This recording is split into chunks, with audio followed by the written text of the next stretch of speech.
ఢిల్లీలో town hall తరహా కార్యక్రమంలో ప్రధాని మోదీ పాల్గొంటున్నారు. ప్రజలతో ఆయన నేరుగా మాట్లాడతారు. మై గవ్ పోర్టల్ ప్రారంభించి 2 ఏళ్లు పూర్తయిన సందర్భంగా ఈ కార్యక్రమాన్ని ఏర్పాటు చేశారు. ఇప్పుడు ప్రత్యక్ష ప్రసారం ద్వారా చూద్దాం. 66 कैंपेन्स 1922 नंबर से फोन कॉल के जरिए भी जुड़े नागरिकों से अब सरकार भी देती है हर योजना की पल पल की खबर। सरकार के हर काम का मिलता है क्लियर पिक्चर। देश में पहली बार ऐसा हुआ कि पब्लिक देती है सरकार को मार्क्स।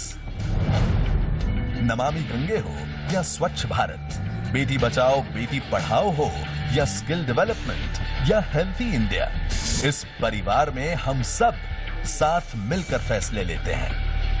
इस तरह के इनिशिएटिव्स हमको रूबरू ले आते हैं हमारे मंत्रियों। इस पार्टिसिपेटिव गवर्नेंस के तहत मुझे लगता है कि यह सरकार उम्मीदों पे खरी खरी उतरी है और जवाबदेही सरकार है। The city of Visakhapatnam has risen to the occasion. More than lakh of population took this opportunity to host their ideas, to post their suggestions. Yes, here I participate a competition through MyGov. My Digital India logo selected. With Mann Ki Baat, with MyGov initiative, wherever I am, I can connect with my Prime Minister, my ministers, my cabinet ministers sitting in Delhi. चाहे electronic platform के माध्यम से mygov.in हो, चाहे मन की बात हो, चाहे नागरिकों के साथ संवाद हो, दूर सुदूर गांवों में बैठे हुए लोगों के भी सुझाव हमें मिलते रहे और यही टीम इंडिया की ताकत है। अरे कहाँ छिपी थी ये लाखों कमेंट्स आज तक? कहाँ पड़े थे करोड़ों आइडियाज अब तक? क्यों किसी ने पहले हजारों सवाल नहीं किए? कहाँ खोया था ये हुनर आज तक? पर अब क्लिक क्लिक करते करते मेरा देश जुड़ गया, नई राह पर मुड़ गया।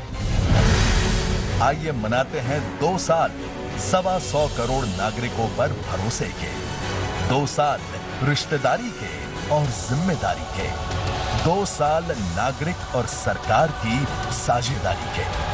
और काम करें और डिस्कस करें और डिजाइन्स बनाएं और ब्लॉग्स लिखें और आइडियाज दें और टास्क्स उठाएं और आगे बढ़ें और देश को आगे बढ़ाएं। आइए जन भागीदारी के इस अकाउंट में लॉग इन करें और समस्याओं को साइन आउट करें। mygov.in।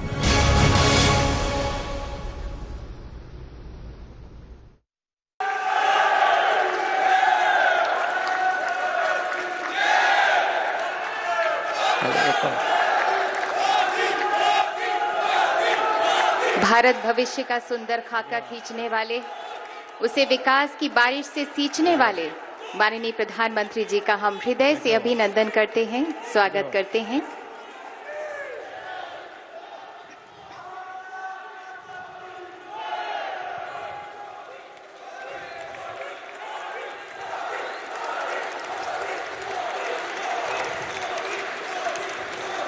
आज जन जन उत्साहित है माननीय प्रधानमंत्री जी को अपने बीच में पाकर।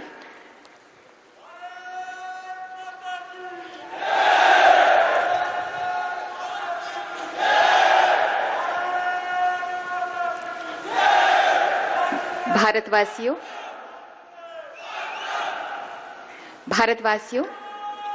इन 2 सालों में एक अभिनव भारत का उदय हुआ है। विश्व के आकाश में भारत की शक्ति का सूर्योदय हुआ है। हम गर्व से कहने लगे कि मेरा देश बदल रहा है, आगे बढ़ रहा है। परिवर्तन और बदलाव की इस यात्रा का हिस्सा बने हम सब माईगव के द्वारा। माईगव का मंच मंत्र बन गया है जन भागीदारी का। जनता दिल खोल के बेझिझक बेधड़क अपने मन की बात, अपने सुझाव पहुंचा रही है भारत सरकार तक, माननीय प्रधानमंत्री जी तक। यानी तंत्र अब जन से दूर नहीं रहा, यही तो जनतंत्र है। रेडियो कार्यक्रम मन की बात जन जन के मन को छू गया।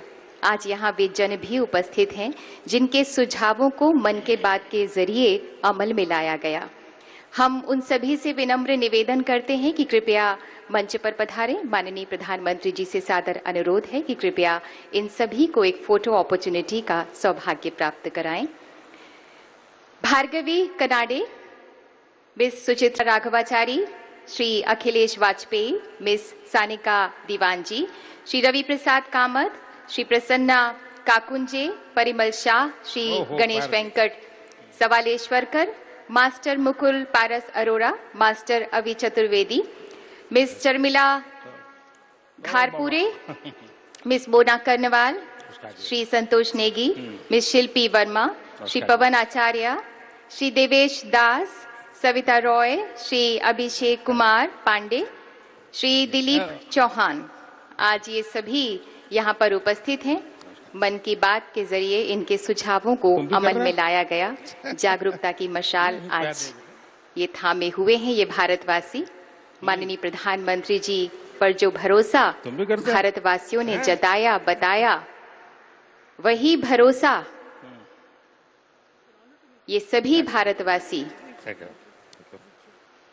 आज यहाँ पर उपस्थित हैं उसी भरोसे के साथ में। और माननीय प्रधानमंत्री जी ने उनके सामर्थ्य पर भरोसा जताया। भारतीयों की प्रतिभाओं पर, सामर्थ्य पर बहुत भरोसा है माननीय प्रधानमंत्री जी को।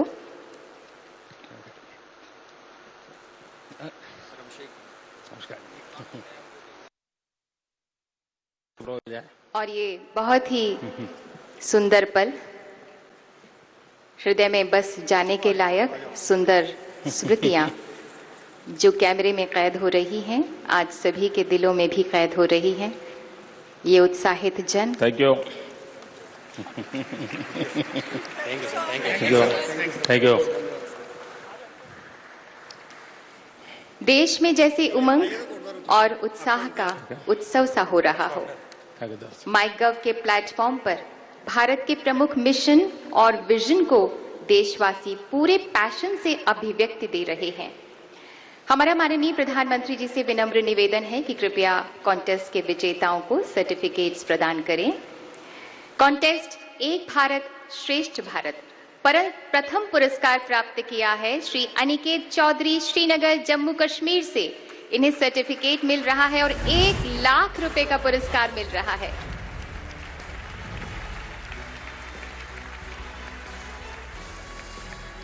बधाई हो, बधाई हो।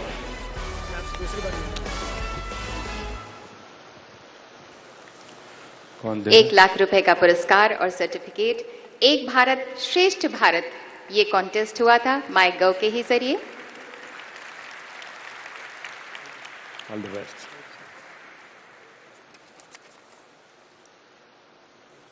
ये चेक 1 लाख रुपए का। द्वितीय पुरस्कार प्राप्त किया श्री शशि कुमार कुलकर्णी, पुणे, सर्टिफिकेट और 75,000 रुपए।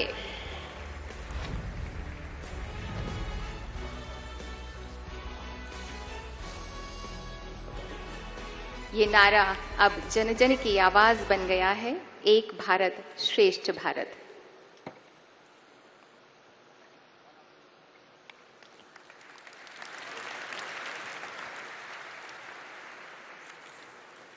₹75,000। क्या करते हो?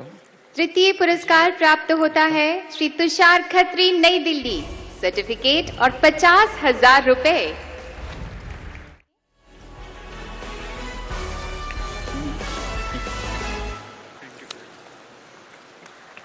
भारतीयों ने बढ़ चढ़कर हिस्सा लिया कॉन्टेस्ट में भी, सुझाव देने में भी।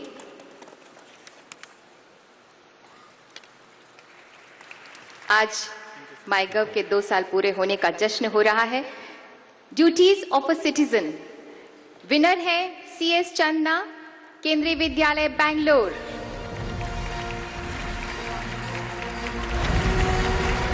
ये कॉन्टेस्ट हुआ था duties of citizen.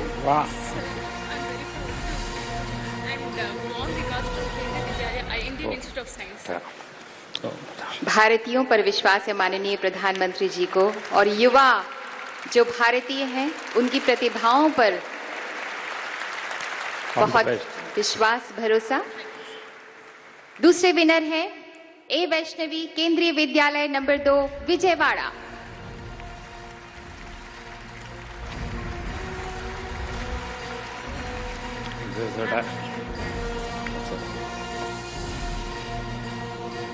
All the best. Winner Anubhav Kumar. Duties of a citizen, एक नागरिक के क्या कर्तव्य हैं, उसकी विवेचना, उसकी परिभाषा इन सभी विनर्स ने दी।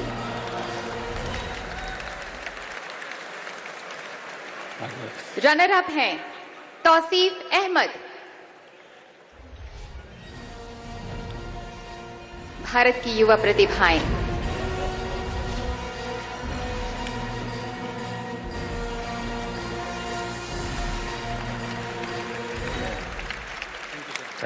Runner up Prakash are.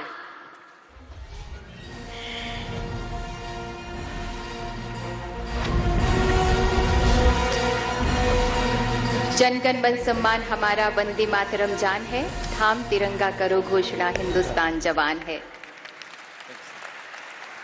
Governance quiz, इसमें प्रथम पुरस्कार हासिल किया है यश भुट्टडा ने।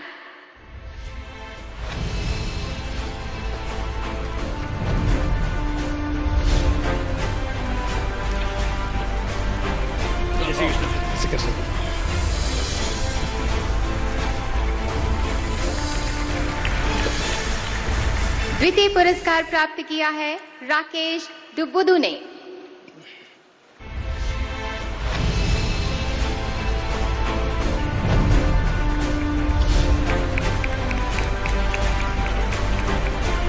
गवर्नेंस क्विज हुआ था, उस पर इन सभी ने पुरस्कार जीता है।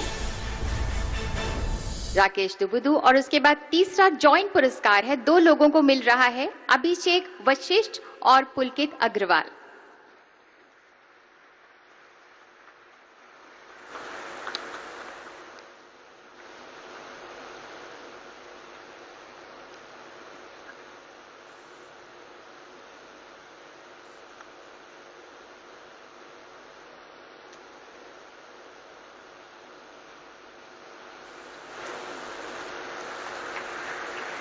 ये पुरस्कार 2 लोगों को सम्मिलित रूप से दिया जा रहा है। तीसरा पुरस्कार गवर्नेंस क्विज में ही सराहनीय प्रदर्शन किया कुछ लोगों ने, उन्हें सर्टिफिकेट तो नहीं दिया जा रहा है, लेकिन माननीय प्रधानमंत्री जी से मिलने का उन्हें मौका मिल रहा है। अरुण गोयल, आशुतोष कुमार झा, नरेश दुबुदू, ऋषभ सुरोलिया, अनुराग वशिष्ठ, कुमार श्रुतिधर, विकास कुमार। और मिलने के साथ साथ देश के प्रधानमंत्री जी के साथ में एक फोटो अपॉर्चुनिटी का सौभाग्य भी इन सभी को हासिल हो रहा है।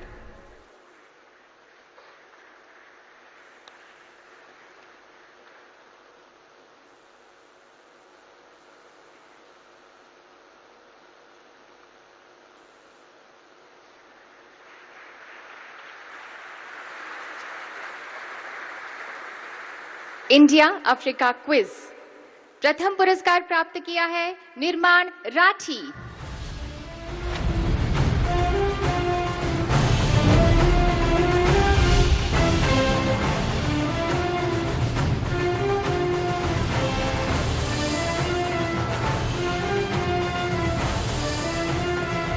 माननीय प्रधानमंत्री जी से आशीर्वाद लेते हुए द्वितीय पुरस्कार प्राप्त किया है विक्रम लक्ष्मीकांत ने।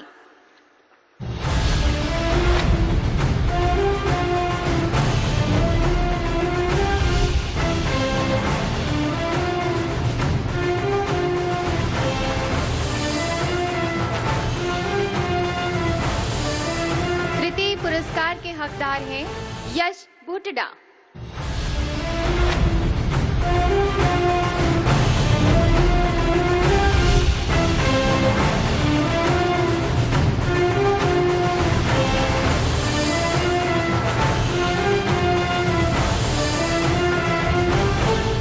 धन्यवाद माननीय प्रधानमंत्री जी।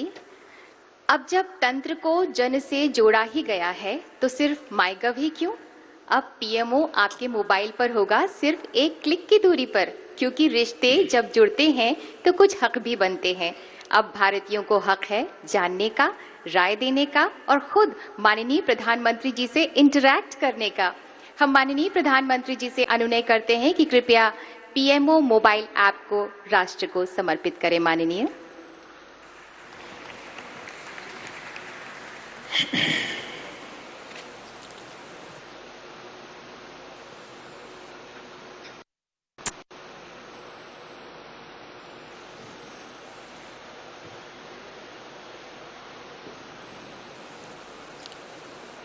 यहाँ पर वो 6 स्टूडेंट्स भी मौजूद हैं जिन्होंने ये मोबाइल ऐप डेवलप किया है।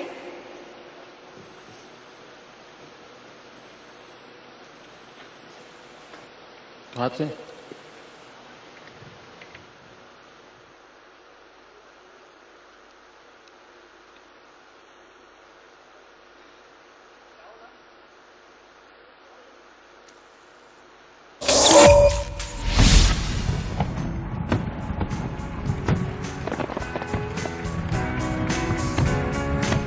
गुड न्यूज, अब प्रधानमंत्री कार्यालय रहेगा आपके साथ में, क्योंकि पीएमओ ऐप रहेगा आपके हाथ में। नागरिकों के सशक्तिकरण की दिशा में एक और बड़ा कदम पीएमओ ऐप, दुनिया का पहला सिटीजन सोर्स ऐप। और पता है ये बनाया किसने? हमारे सिटीजन्स। माईगव ने गूगल के सहयोग से पीएमओ मोबाइल एप्लीकेशन प्रतियोगिता का आयोजन किया।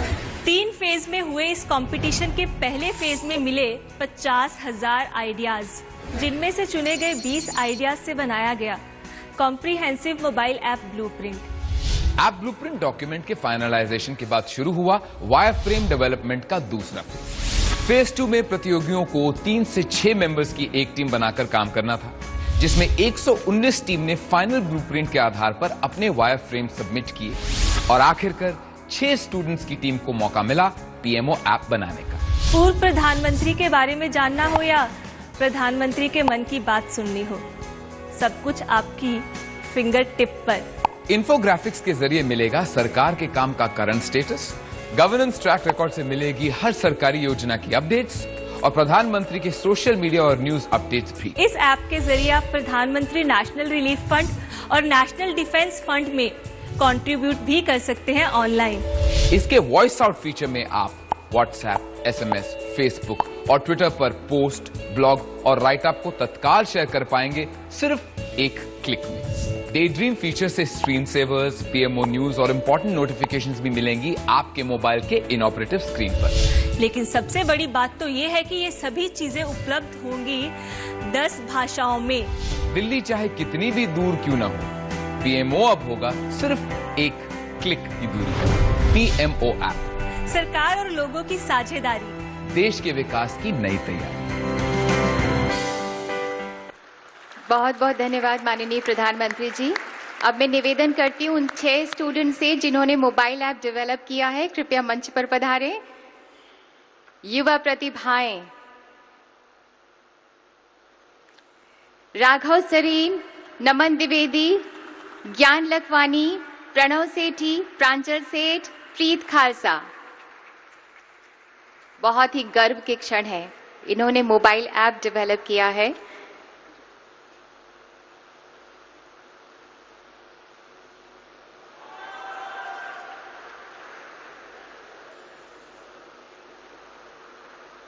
और ये यादगार खूबसूरत क्षण सबसे ज्यादा युवा हमारे देश में है। माननीय प्रधानमंत्री जी भी कहते हैं 65%। माईगव के प्रति आपका असीम उत्साह और स्नेह आपके घर आंगन से भी रिश्ता जोड़ेगा। माईगव ब्रांड का ये भारत भावना आप पा सकेंगे वेबसाइट से। हम माननीय प्रधानमंत्री जी से सविनम्र आग्रह करते हैं कि कृपया माईगव मर्चेंडाइज वेबसाइट को कृपया अपने कर कमलों द्वारा लॉन्च करें।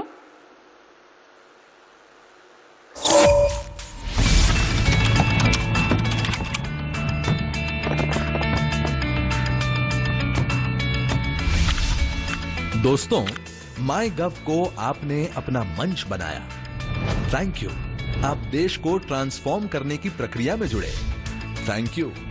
आपने सिटीजन पार्टिसिपेशन के साथ गवर्नेंस का ऐसा अनूठा देश का सबसे बड़ा मॉडल खड़ा किया। Thank you. तो आज हमारे पास भी एक फैंटास्टिक आइडिया है आपके लिए। पिछले 2 साल में सरकार ने कई अभियान चलाए, योजनाएं बनाई और हर बार आपने एक्टिव पार्टिसिपेशन भी किया। आपकी इसी एस्पिरेशन को प्रोडक्ट का रूप दिया है माई गव ने। क्यों ना हम भारत और भारत सरकार की स्पिरिट को दर्शाते हुए इन्हीं प्रोडक्ट्स को माई गव ब्रांड बनाकर आपके घर तक भेजें। तो अब माई गव पर आपको मिलेगी माई गव ब्रांडेड चीजें माई गव मर्चेंडाइज वेबसाइट के जरिए। अगर आपने राष्ट्रपति भवन का म्यूजियम विजिट नहीं किया तो कोई बात नहीं, अब Rashtrapati Bhavan curio shop material उपलब्ध होगा इस प्लेटफॉर्म पर और इससे जमा होने वाली लाभ राशि सीधी जाएगी क्लीन गंगा फंड में। गंगा हमारे लिए जल की ही नहीं, भारतीय संस्कृति की भी धारा है जो शुद्ध होगी आपके सहयोग से। merchandise.mygov.in, योगदान आपका, विकास देश का।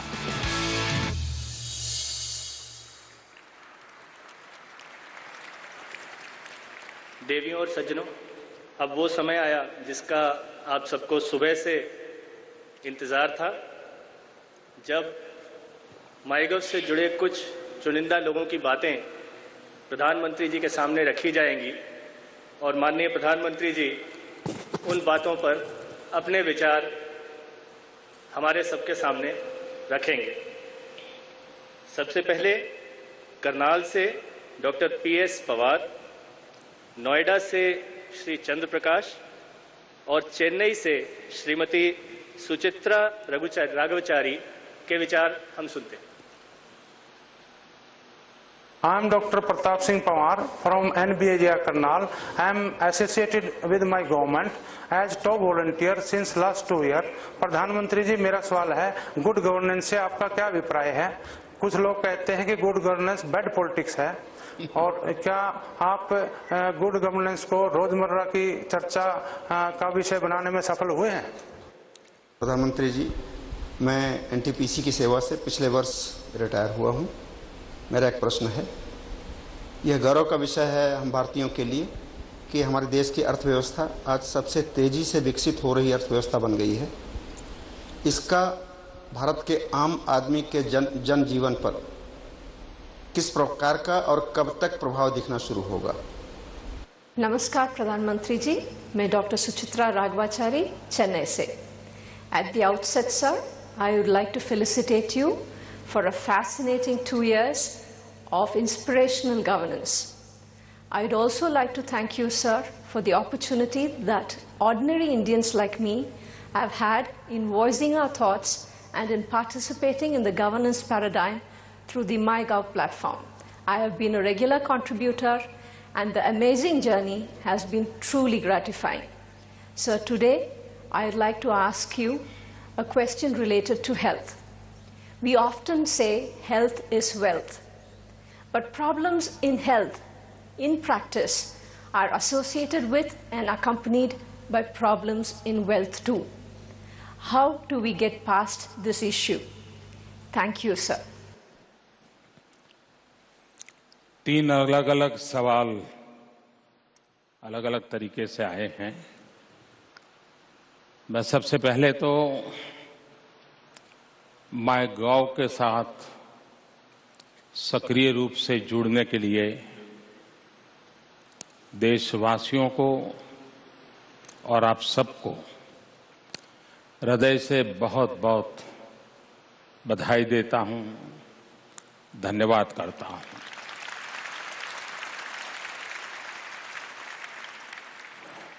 हमारे देश में लोकतंत्र का एक सरल अर्थ ये हो गया कि एक बार वोट दे दो और फिर 5 साल के लिए उनको कॉन्ट्रैक्ट दे दो कि बस ये तुमको दिया, अब तुम्हारी जिम्मेवारी है सारी समस्याओं का समाधान कर दो। और अगर 5 साल में कुछ कमी रही तो फिर वोट देकर के दूसरा कॉन्ट्रैक्टर ढूंढ लेंगे और उसको कहेंगे देखिए उसने नहीं किया, तुम कर दो।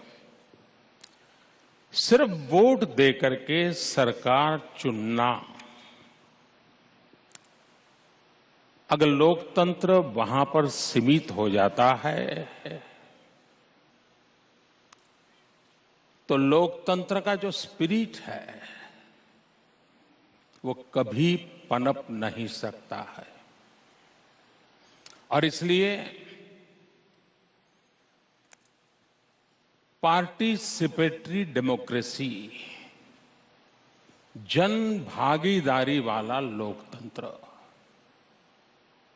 ये सबसे बड़ी भारत जैसे विशाल देश में आवश्यकता है। टेक्नोलॉजी के कारण ये सहज संभव हुआ है। आज जो स्वच्छ भारत अभियान चल रहा है वो जन भागीदारी का उत्तम उदाहरण है। लोग अपने आप, संगठन, नेता, सब लोग कुछ न कुछ करने का प्रयास करते हैं। आपका सवाल था गुड गवर्नेंस। हमारे देश में माना गया है good governance is a bad politics. ये सही है कि ज्यादातर राजनीति में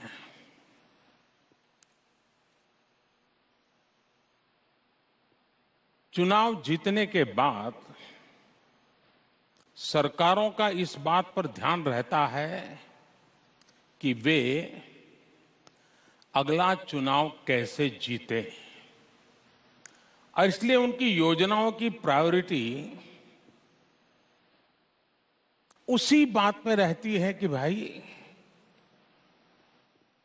अपना जनाधार कैसे बढ़ाएं और अधिक वोट पाने के क्या रास्ते खोजें। और उसके कारण जिस उद्देश्य से कारवां चलता है वो कुछ ही कदमों पर जाकर के लुढ़क जाता है।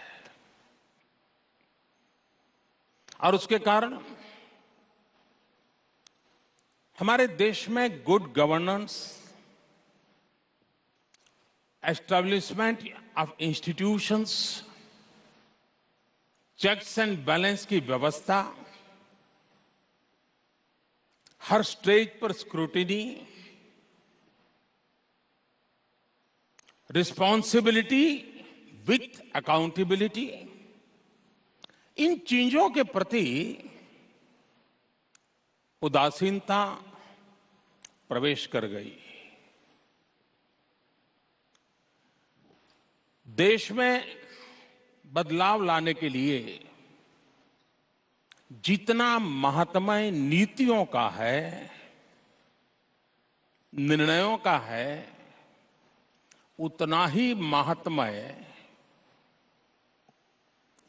लास्ट माइल डिलीवरी का है। आपने जो सोचा, समझा, निर्णय किया, धन लगाया, अगर उसके लाभार्थी तक वो पहुंचता नहीं है, आपने जो योजना बनाई वो योजना का अगर लाभ नहीं मिलता है, कुछ दिनों के लिए तो वाहवाही हो जाती है कि सरकार ने अच्छा निर्णय किया, एडिटोरियल भी लिखे जाएंगे, हेडलाइन न्यूज भी बन जाएगी। लेकिन अगर हम गुड गवर्नेंस पर बल नहीं देंगे तो सामान्य मानवी के जीवन में बदलाव नहीं आएगा। मान लीजिए सरकारी खजाने से पैसे खर्च करके एक बहुत बढ़िया अस्पताल बन गया, बहुत बढ़िया इमारत बन गई, उत्तम से उत्तम संसाधन वहां लगाए गए, साधन लाए गए, टेक्नोलॉजी लाई गई, लेकिन वहां जो मरीज आता है, अगर उस मरीज को इसका लाभ नहीं मिलता है, एक कमरे से दूसरे कमरे उसको भटकना पड़ रहा है, इमरजेंसी का पेशेंट आया है, कोई देखने वाला नहीं है। तो इतना डेवलपमेंट होने के बाद भी, इतना धन लगाने के बाद भी, इतना बढ़िया अस्पताल बनाने के बाद भी लैक ऑफ गुड गवर्नेंस, ये अरबों खरबों रुपया बेकार जाते हैं। और इसलिए डेवलपमेंट एंड गुड गवर्नेंस, इन दोनों का संतुलित संबंध रहना चाहिए, तभी जाकर के सामान्य मानवी को लाभ होता है। गुड गवर्नेंस हमारे देश में एक दुर्भाग्य है, कुछ ओपिनियन मेकर किसी पंचायत में कुछ हो जाए तो भी प्रधानमंत्री को पूछेंगे, नगर पंचायत में हो गया तो भी प्रधानमंत्री को पूछेंगे, जिला परिषद में हो गया तो भी प्रधानमंत्री का जवाब मांगेंगे, नगर पालिका में हो गया तो भी प्रधानमंत्री जवाब दे, महानगर पालिका में हो गया तो भी प्रधानमंत्री जवाब दे, राज्य में हो गया तो भी प्रधानमंत्री जवाब दे। पॉलिटिकली तो ठीक है, टीआरपी के लिए भी शायद ठीक होगा,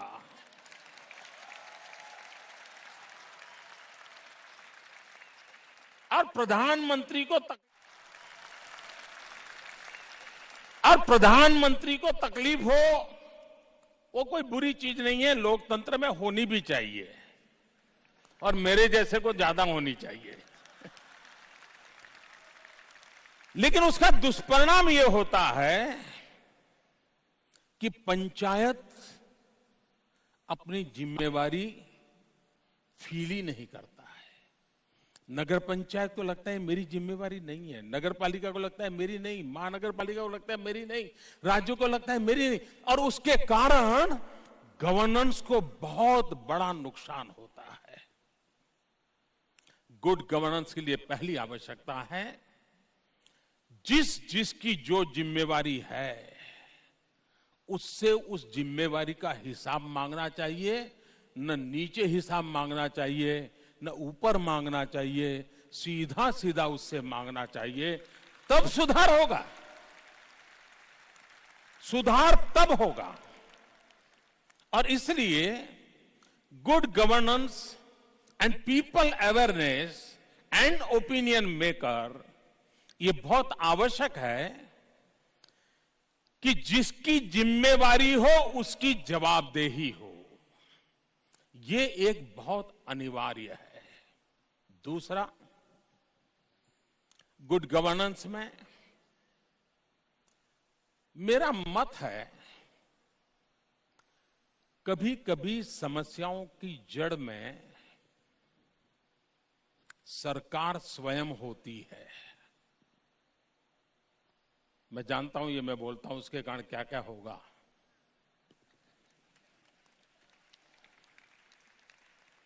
सरकार जितनी निकल जाए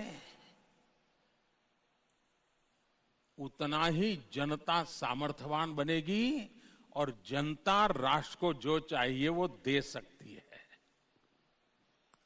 सरकार हर जगह पे आड़े आने की जरूरत नहीं है, लेकिन अंग्रेजों के जमाने से ये आदत बनी हुई है, इसको बदलना कठिन काम होने के बावजूद भी गुड गवर्नेंस के लिए ये बदलाव जरूरी है।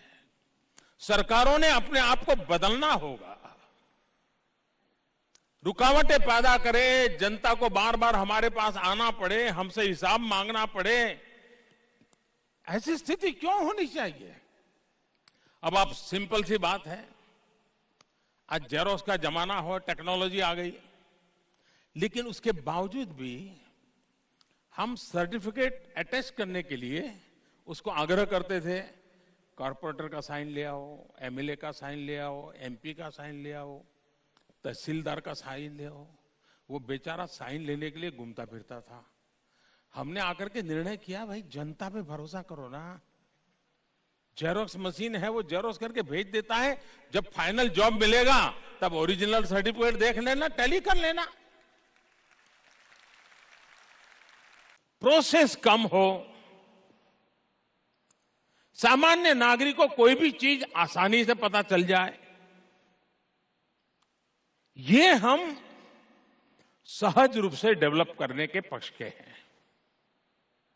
ये ठीक है कि भारत सरकार को तत्काल नागरिकों से संबंध उतनी मात्रा में नहीं आता है जितना राज्यों को आता है और जितना महानगर पालिकाओं को आता है, लेकिन फिर भी अभी हमने एक ईज ऑफ डूइंग बिजनेस का अभियान चलाया, राज्यों के बीच कंपटीशन की, कि सारे लाइसेंस के चक्र को थोड़ा कम करो भाई। सेंसिटाइज किया, उनको समझाया, और मुझे खुशी है कि देश के कई राज्य जिनको कभी हम डेवलप स्टेट नहीं मानते हैं, उन्होंने इनिशिएटिव लिया, अच्छे राज्यों ने इनिशिएटिव लिया और कई प्रोसेस को छोटा कर दिया, सिंपल कर दिया और टेक्नोलॉजी बेस कर दिया। गुड गवर्नेंस का अनुभव होने लगा। सामान्य मानवीय की आवश्यकता है। अभी जैसे हमने इनाम नाम की योजना बनाई है, ई मंडी, आज किसान को कितने रुपये में माल बेचना चाहिए वो कोई और तय करता था। आज टेक्नोलॉजी एंड गुड गवर्नेंस के माध्यम से किसान खुद तय करेगा कि मुझे कहां बेचना है, कितने दाम से बेचना है, किसान का फायदा होगा। और इसलिए गुड गवर्नेंस की ये आवश्यकता है। दूसरा, लोकतंत्र में सबसे बड़ी अगर कोई महत्वपूर्ण एक ताकत मैं मानता हूं तो वो है ग्रीवेंस रिड्रेसल सिस्टम।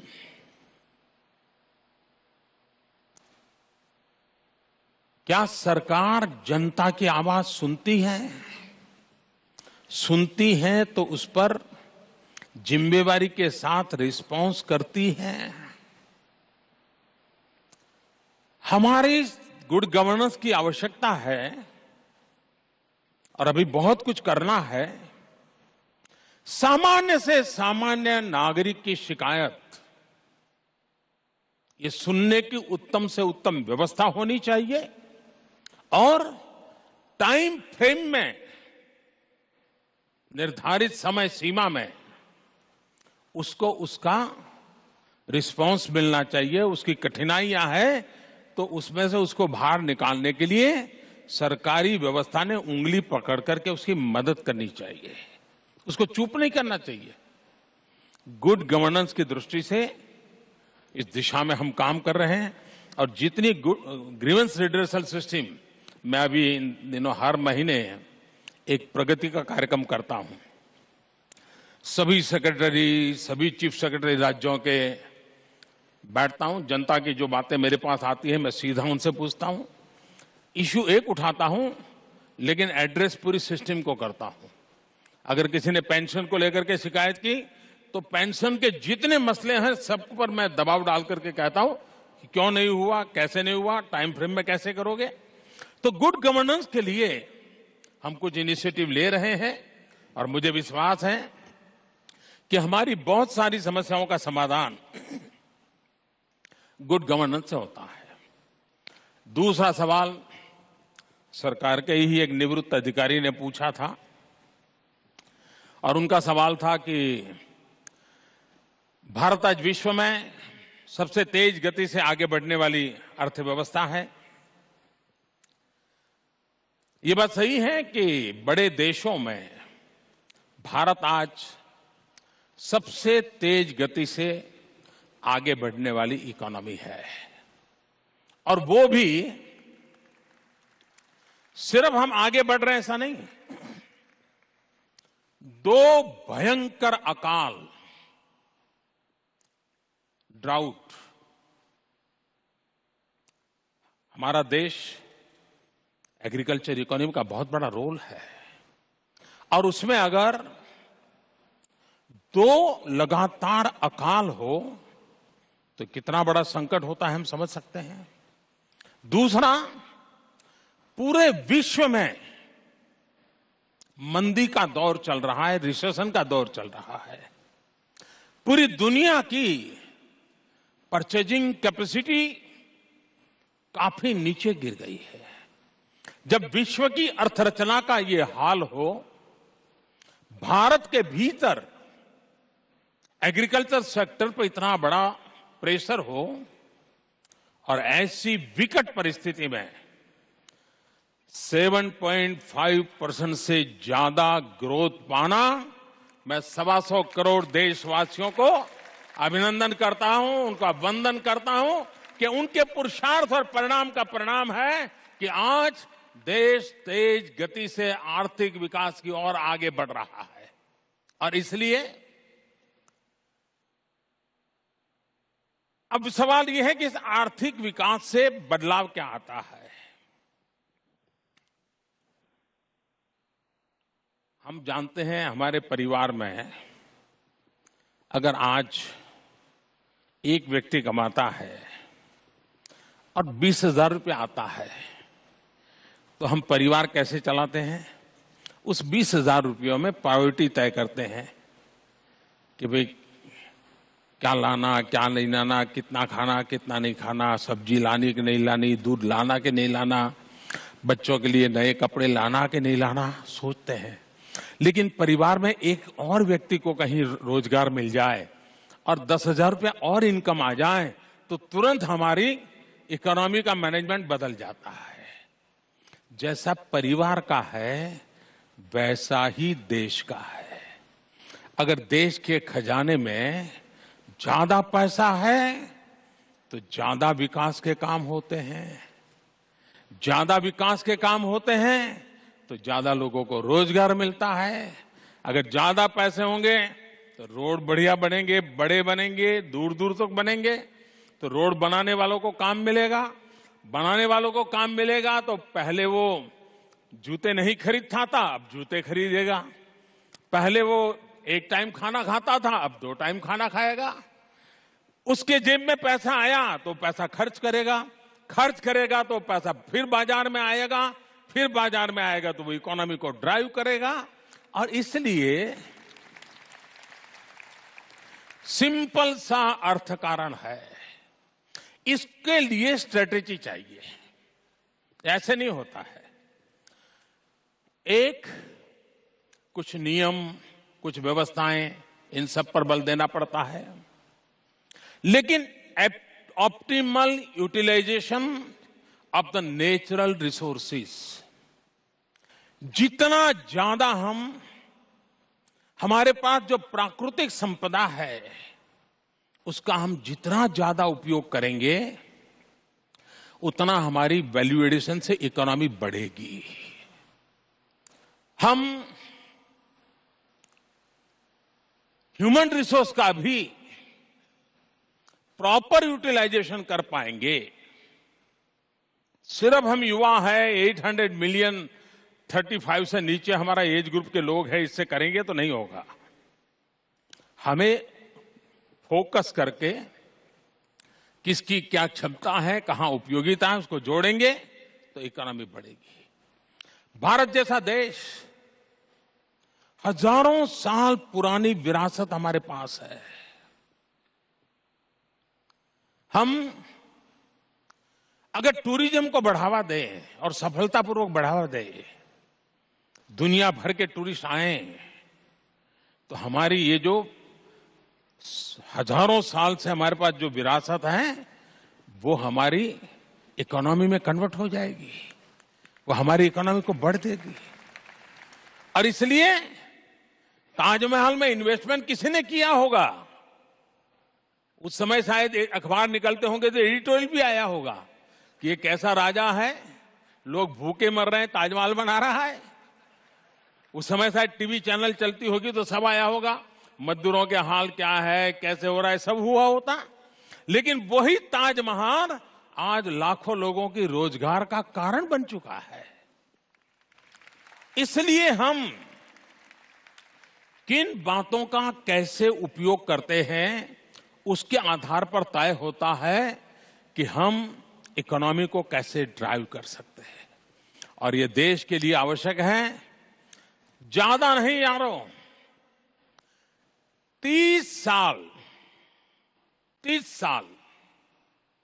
अगर हम 8% से ज्यादा ग्रोथ अचीव कर लेते हैं तो दुनिया में आज जो कुछ भी उत्तम देखते हैं वो सारा आपके कदमों में हो सकता है दोस्तों, हिंदुस्तान में हो सकता है। और इसलिए हम सबका लक्ष्य रहना चाहिए, किसान है तो भी अगर 2 एकड़ भूमि है तो है, 2 की 2.5 शायद नहीं होगी, लेकिन 2 एकड़ भूमि में मैं ज्यादा उत्पादन कैसे करूं, उस पर अगर मैं बल देता हूं, मैं ग्रोथ को ताकत देता हूं। हम कितना ज्यादा, दूसरा भारत के जो मैन्युफैक्चरर्स हैं उन्होंने ग्लोबल मार्केट की ओर टारगेट करना चाहिए। जब भारत में बनी हुई ट्रेन, मेट्रो ऑस्ट्रेलिया में एक्सपोर्ट होती है, भारत में बनी हुई जापानीज कंपनी मारुति जब भारत में कार बनाती है और जापान उसको इंपोर्ट करता है तो हिंदुस्तान की इकोनॉमी बढ़ती है। आज हम अरबों खरबों रुपयों का पेट्रोलियम प्रोडक्ट बाहर से लाते हैं।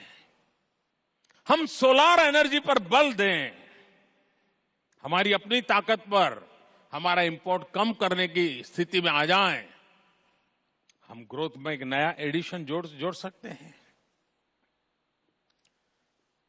डिफेंस, अरबों खरबों रुपयों का डिफेंस इक्विपमेंट हमको बाहर से लाना पड़ता है। भारत के नौजवानों के पास टैलेंट है। अगर हम डिफेंस इक्विपमेंट मैन्युफैक्चरिंग के लिए टेक्नोलॉजी ट्रांसफर करेंगे, एफडीआई लाएंगे, लेकिन बनाएंगे यहां, नौजवान को रोजगार भी मिलेगा और हमें इंपोर्ट की जरूरत नहीं पड़ेगी, भारत अपने आप पर सुरक्षित होगा। तो हमारा आर्थिक विकास तेज गति से हो, कांस्टेंट हो, उतार चढ़ाव नहीं आना चाहिए। अगर ये हम करने में सफल हो गए, 30 साल में आज जो भी दुनिया में उत्तम से उत्तम देखते हैं वो सब आपकी आंखों के सामने हिंदुस्तान की धरती पर होगा, ये मेरा विश्वास है। एक तीसरा सवाल था मैडम का हेल्थ सेक्टर के संबंध में। उनकी चिंता बहुत स्वाभाविक है। हम लोग बचपन से सुनते आए हैं हेल्थ इज वेल्थ, लेकिन हमने देखा है कि जब खाने के टेबल पर बैठते हैं, एक दूसरे को खाने के लिए आग्रह करते हैं और डाइटिंग की चर्चा करते हैं। ये अक्सर आपने देखा होगा। ये हेल्थ का भी ऐसा ही है। हर कोई व्यक्ति दूसरे को सलाह देता है, लेकिन खुद पालन करने से कतराता है। वो दूसरे का कहेगा 40+ हो गए ना, हर साल रेगुलर मेडिकल चेकअप करवाओ। फिर आपको पूछो आपकी क्या उम्र है, मेरी 47। आपने कितनी बार कहा? नहीं, मैंने नहीं करवाया। तो ये, लेकिन ये बात सही है, क्या कारण है कि हमारे देश में एक जमाना था कि गांव में एक वैद्यराज हुआ करता था और पूरा गांव स्वस्थ रहता था। आज आंखों का डॉक्टर अलग है, कान का डॉक्टर अलग है, पैर का डॉक्टर अलग है, हाथ का डॉक्टर अलग है, दिमाग का डॉक्टर अलग है, लेकिन बीमारी बढ़ रही है। और इसका मतलब ये है कि प्रिवेंटिव हेल्थ के प्रति हम उदासीन हैं। प्रिवेंटिव हेल्थ केयर पर हमें बल देना चाहिए। डॉक्टर की जरूरत ही ना पड़े, उस पर हम बल दें। अगर हम पीने का शुद्ध पानी ये अगर हम पहुंचाने में सफल होते हैं, और जो एक सामान्य मानवी का हक है, मैं जानता हूं काम बड़ा कठिन है, लेकिन किसी ने तो सोचना चाहिए। बीमारियों की काफी कठिनाइयां वहीं से दूर होना शुरू हो जाएगी। ये जो मैं स्वच्छता अभियान के पीछे लगा हूं, स्वच्छता अभियान एक प्रकार से बीमारी के खिलाफ लड़ाई है और गरीब को मदद करने का सबसे बड़ा उपक्रम है। अगर एक गरीब परिवार में बीमारी आती है तो वर्ल्ड बैंक का कहना है कि एवरेज 7,000 रुपया उस गरीब परिवार का बीमारी को लेकर के खर्च होता है। अगर वो परिवार स्वस्थ रहें, सिर्फ दवाई नहीं, एक ऑटो रिक्शा वाला बीमार हो जाता है तो 3 दिन ऑटो रिक्शा बंद हो जाती है और 3 दिन बेचारा पूरा परिवार भूखा रहता है। और इसलिए जब हम हेल्थ की चर्चा करें तब सामान्य मानवी की जिंदगी में हम क्या कर सकते हैं उस पर अगर हम बल देंगे तो हम वाकई हेल्थ सेक्टर में बहुत बड़ा मदद। प्रिवेंटिव हेल्थ केयर पर बल देना पड़ेगा, चाहे वो स्वच्छता का विषय हो, योगा हो, एक्सरसाइज हो, खान पान की आदतें हो। दूसरा, एफोर्डेबल हेल्थ केयर। आज आप देखिए हिंदुस्तान में किडनी को लेकर के समस्या इतनी तेजी से बढ़ रही है कि हम सैकड़ों की तादाद में डायलिसिस सेंटर खोल दें तो भी कहना कठिन है कि वो क्यों बंद होगा कि नहीं होगा। पिछली बार बजट में हमने घोषित किया है पब्लिक प्राइवेट पार्टनरशिप के मॉडल पे सरकारी अस्पतालों में कमरा दे देंगे, आप आइए इन्वेस्टमेंट कीजिए, डायलिसिस सेंटर चलाइए। सामान्य मानवी कहां जाएगा? और ये बीमारियां कोई अमीरों को होती है ऐसा नहीं है, सामान्य मानवी को होती है। उनके लिए हम कैसे काम करें? हमारे देश में अरबों खरबों रुपयों की एडवर्टाइजिंग होती है टीकाकरण के लिए। टीकाकरण के लिए सरकार खर्चा करती है। बजट कम है? नहीं है। अफसर काम करते हैं। मां बाप को जागरूक करने के लिए प्रयास होता है। टीवी पर एडवर्टाइजमेंट, अखबारों में एडवर्टाइजमेंट देते हैं। उसके बावजूद भी लाखों की तादाद में वो बच्चे पाए गए जिन्होंने टीकाकरण नहीं करवाया था। अब हम जानते हैं टीकाकरण बच्चों के स्वास्थ्य के लिए और भविष्य के लिए बहुत ही प्रूवन व्यवस्था है, लेकिन उदासीनता है। बहुत उच्च परिवार के लोग, कभी उनको शर्मिंदगी महसूस होती है कि ऐसी लाइन में हम क्यों खड़े रहे, इसलिए उनका रह जाता है। और गरीब परिवार, अरे भाई आज तो रोजगार कमाने जाता है, देखेंगे अगली बार करवा लेंगे। अभी हमने इंद्रधनुष योजना के तहत ऐसे कितने बच्चे रह गए, खोजने का अभियान चलाए पूरे देश में, और लाखों की तादाद में ऐसे बच्चे पाए गए कि सरकार की सारी सुविधाएं होने के बावजूद भी उन्होंने इसका फायदा नहीं लिया। अब घर घर जाकर के टीकाकरण का काम चल रहा है। हेल्थ विभाग बहुत तेजी से इसको काम को कर रहा है। हेल्थ सेक्टर में हम एक इंश्योरेंस की ओर आगे बढ़ रहे हैं। कुछ ही दिनों में शायद उसको हम फाइनलाइज करेंगे। बजट में हमने उसका उल्लेख किया था ताकि हमारे देश का गरीब से गरीब व्यक्ति हेल्थ के संबंध में सिर्फ हेल्थ इंश्योरेंस नहीं, हेल्थ एश्योरेंस पर बल दिया जाए, उस दिशा में हम काम कर रहे हैं और उसका लाभ होगा ऐसा मुझे लगता है। अगले प्रश्न शालीन चिकारा गुड़गांव से, निर्मल जोशी मध्य प्रदेश से और पूर्णा मेहता मुंबई से। नमस्कार सर, मेरा नाम शालीन चिकारा है और मैं बागपत जिले की बड़ौद तहसील का रहने वाला हूँ। मेरी company young entrepreneur program Bharat के युवाओं में एंटरप्रेन्योरशिप को बढ़ावा देने का काम करती है। एक किसान का बेटा होने के कारण मैं मौसम की अनियमितताओं से अवगत हूँ। पिछले 2 साल भारत में गंभीर सूखा पड़ा, पर इस साल सौभाग्यवश बारिश अच्छी हुई है। मौसम की इन अनियमितताओं से किसान कैसे कम से कम हानि हो और कैसे किसान की जिंदगी बेहतर हो सके, उसके लिए हमारी सरकार ने क्या कदम उठाए हैं। मेरा दूसरा प्रश्न यह है कि भारत में किसान का बेटा किसान विवशतावश ज़्यादा किसान बनता है और अपनी इच्छा से कम बार किसान बनता है। क्या हम नमस्कार पीएम सर, मेरा नाम निर्मल जोशी है। मैं प्रधानमंत्री ग्रामीण विकास फेलो के रूप में डिंडोरी जिले में काम करता हूँ। सर, सर्वप्रथम मैं आपको और माईगव टीम को बधाई देना चाहूँगा कि इस प्लेटफॉर्म के माध्यम से देश का आम नागरिक भी खास नागरिक होने का अनुभव करता है, देश के राष्ट्र निर्माण में सहयोग देने का अनुभव करता है। तो सर, इसके लिए आप बधाई के पात्र हैं। सर, माईगव प्लेटफॉर्म का उपयोग मैं भी पिछले 2 सालों से कर रहा हूँ और इस पर होने वाले पॉलिसी डिस्कशन, ड्राफ्टिंग और सजेशन में मैंने भाग लिया है, जैसे skill development policy, new education policy आदि। सर, आदिवासी और ग्रामीण परिवेश के निकट होने पर और यहाँ रहने पर मैं इसी संदर्भ में आपसे एक सवाल पूछना चाहूँगा कि the government is talking about smart cities, but what about smart villages? As we can see, there is a great divide between urban and rural areas. So basically, I want to understand that what is your vision about rural India? Hi, my name is Poorna Mehta and I'm 23 years old. I am a computer graduate and I have been a registered member of mygov.com since its initial launch. I think it's a great initiative by the government to keep its citizens informed and aware about the various social reforms that the government is trying to bring in. Tomorrow is declared as a National Handloom Day by the government to popularize the handloom sector.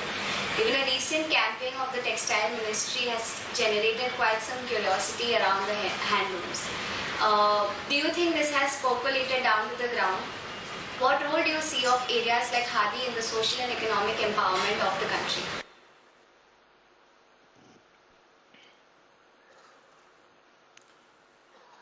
तीन सवाल, मेरे पहले 3 सवाल काफ़ी लंबे जवाब शायद हो गए, तो मुझे अब उसको सीमित करना पड़ेगा।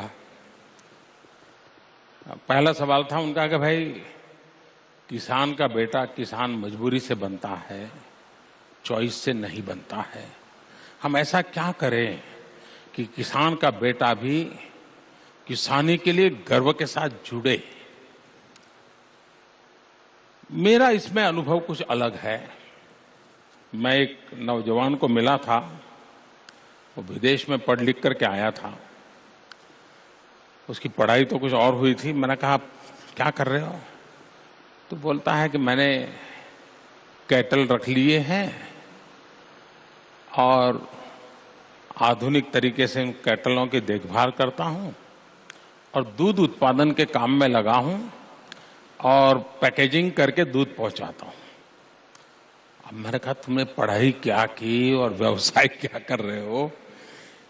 मुझे एक बार एक एग्रीकल्चर यूनिवर्सिटी में जाने का मौका मिला था, मुझे फार्मर्स को सम्मानित करने का अवसर था।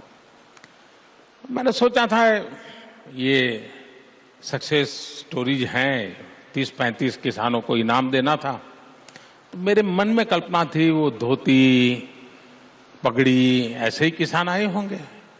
लेकिन जब मैंने उन 35 लोगों को इनाम दिया, सबके सब जीन्स के पैंट पहने हुए थे। 25, 27, 28, 30 साल के नौजवान थे और किसानी में बहुत कुछ नया किया था। तो एकदम से चित्र वैसा भी नहीं है, लेकिन फिर भी बहुतेक मात्रा में आप जो कहते हैं उसको हमने एड्रेस करने की जरूरत है। हम ये न सोचें कि हमारा एग्रीकल्चर सेक्टर अब गया बीता है। आज भी देश की इकोनॉमी को ताकत देने का सामर्थ्य एग्रीकल्चर सेक्टर में बहुत है और इसके लिए हमने अब बदले हुए हालात में परंपरागत कृषि से बाहर आने के लिए जितनी जल्दी करें करना पड़ेगा। ज्यादातर किसान हमारे देश का अभी भी परंपरागत कृषि से जुड़ा हुआ है। अगर बगल वाले ने लाल डिब्बे वाली दवाई डाल देता है, बगल वाले ने अगर पीले रंग का पाउडर डाल दिया तो वो भी पीले रंग का पाउडर डाल देता है। उसे पता नहीं है कि उसकी फसल तुम्हारी फसल अलग है भाई, उसकी जमीन का स्वभाव तुम्हारी जमीन का स्वभाव अलग है। उसकी फसल को 4 वीक हो चुके हैं, तुम्हारी फसल को 3 वीक हुए हैं, तुम ये गलत करो। लेकिन उसे इन चीजों का पता नहीं है और इसलिए इस बदले हुए समय में हम हमारे कृषि जगत के महानुभावों को आधुनिक कृषि से कैसे जोड़े। जैसे जमीन, बहुत हमने बड़ा अभियान लिया है, सॉइल हेल्थ कार्ड। हमारे देश में इंसान को भी हेल्थ कार्ड अभी उपलब्ध नहीं है। हमारी कोशिश है किसान को उसकी जमीन का हेल्थ कार्ड मिले। उसकी जमीन की ताकत क्या है, बीमारी क्या है, कमियां क्या है, अच्छाइयां क्या है, उसकी जमीन किस प्रकार के काम के लिए उपयोगी है। अगर एक बार उसको ज्ञान हो जाएगा तो वो अवश्य उत्तम परिणाम दे सकता है। सॉइल हेल्थ कार्ड देने का, सॉइल हेल्थ कार्ड देने का एक बहुत बड़ा अभियान चला है और किसानों को एजुकेट करने का काम चल रहा है। दूसरा है सीड्स। हमारा किसान सस्ते में सीड लेने के लोभ में ऐसे ही बनावटी चीजों से फंस जाता है और सीजन पूरी होने के बाद पता चलता है लूट गया। और इसलिए सीड के संबंध में सरकारी तंत्र की जागरूकता, इस प्रकार से किसानों को लूटने वालों से बचाने का प्रयास। तीसरा, अनाप शनाप फर्टिलाइजर का उपयोग, अनाप शनाप दवाइयों का उपयोग, उसको समझा करके कैसे ठीक किया जा सकता है, उस पर बल देना। उसी प्रकार से मल्टीपल क्रॉप की ओर कैसे लिया जा सकता है। खेती को 3 हिस्सों में बांटना चाहिए। 1/3 जो भी आप धान वगैरह प्रोडक्ट करते हैं वो करिए। 1/3 टिम्बर की खेती, अपने खेत की बॉर्डर पर टिम्बर की खेती करें। जो टिम्बर घर बनाने में, फर्नीचर बनाने में काम आता है। 15 साल 20 साल के बाद वो पेड़ जो कि कॉर्नर पर है, आपकी जमीन बर्बाद नहीं करता है, काम आएगा। तीसरा, पशुपालन, हनी बी, मत्स्य उद्योग, इन चीजों से किसान को जोड़ना चाहिए। तो उसकी इकोनॉमी को 3 पिलर मिल जाएंगे तो कभी अकाल भी आ गया तो भी किसान को संकट नहीं होगा। चौथा, एग्रो इंफ्रास्ट्रक्चर। हमारे देश में पानी नेचुरल संसाधन है, लेकिन पानी अगर खेत तक पहुंचता है तो ग्रोथ का कैटलिक एजेंट बन जाता है। लेकिन वो पानी समंदर में चला जाता है तो वेस्ट डिस्ट्रीब्यूट के निकाल के लिए खर्चा बन जाता है। और इसलिए हमारी कोशिश है प्रधानमंत्री कृषि सिंचाई योजना, उपलब्ध पानी किसानों के खेत में कैसे पहुंचे, इस पर बल देने की दिशा में काम चल रहा है। मुझे विश्वास है कि इन दिनों नई पीढ़ी कृषि क्षेत्र में आ रही है। एग्रीकल्चर में value addition, food processing, warehousing, cold storage, e market, इन चीजों को अगर हम जोड़ेंगे, और उस दिशा में कई काम चल रहे हैं, मैं उसका वर्णन नहीं करने जा रहा हूं, लेकिन इसका बहुत बड़ा लाभ इससे हो सकता है। दूसरा एक सवाल पूछा, क्या था भाई दूसरा सवाल, कोई बता दे। की विजन सर, ग्रामीण विकास की विजन, ग्रामीण विकास के लिए vision sir, smart cities, smart villages. हाँ, स्मार्ट सिटी, स्मार्ट विलेज। हमारे देश में शब्दों की राजनीति करने वालों की कमी नहीं है। आप स्मार्ट सिटी कहोगे तो कहेगा स्मार्ट विलेज क्यों नहीं कर रहे हो, स्मार्ट विलेज करोगे तो कहेगा स्मार्ट सिटी क्यों नहीं कर रहे हो। हर चीज में से राजनीति खोजना, राजनीति करना, राजनीति जोड़ना, ये भारत में व्यापक है। लेकिन मैं बताना चाहता हूं, स्मार्ट सिटी का अलग कंसेप्ट है, लेकिन क्या गांव की स्थिति बदलनी चाहिए। आज भी हिंदुस्तान में बहुतेक जनसंख्या गांवों में रहती है। जो सुविधाएं शहर को उपलब्ध है, वो सुविधाएं गांव को मिलनी चाहिए। और इसलिए हमने एक रर्बन मिशन लिया है। ये स्मार्ट सिटी प्लस है। ये स्मार्ट सिटी प्लस व्यवस्था है, बहुत कम लोगों को समझ आएगा। और अभी प्राइमरी हमने स्मार्ट सिटी तो 100 की बात की है, अर्बन मिशन में हमने 300 प्लेसेस को आइडेंटिफाई किया है। ये ब्लॉक से भी नीचे के हैं, छोटे छोटे गांवों का क्लस्टर है और वे पोटेंशियली उस इलाके के ग्रोथ सेंटर बन सकते हैं। अगल बगल के गांव के लोग शिक्षा के लिए वहां आते होंगे, अगल बगल के गांव के लोग अपना माल बेचने के लिए आते होंगे, माल खरीदने के लिए आते होंगे, बीमारी वगैरह रही हुई तो अगल बगल के लोग वहां आते होंगे, मोबाइल फोन रिपेयर करवाना होगा, चार्ज करवाना होगा तो वहां आते होंगे।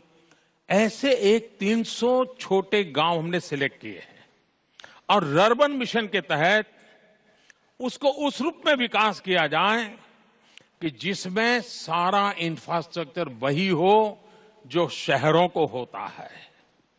उसको डिजिटल कनेक्टिविटी हो, उसको फिजिकल कनेक्टिविटी हो, उसको क्वालिटी एजुकेशन हो, उसको क्वालिटी हेल्थ सुविधाएं हो, लेकिन आत्मा गांव की, सुविधा शहर की।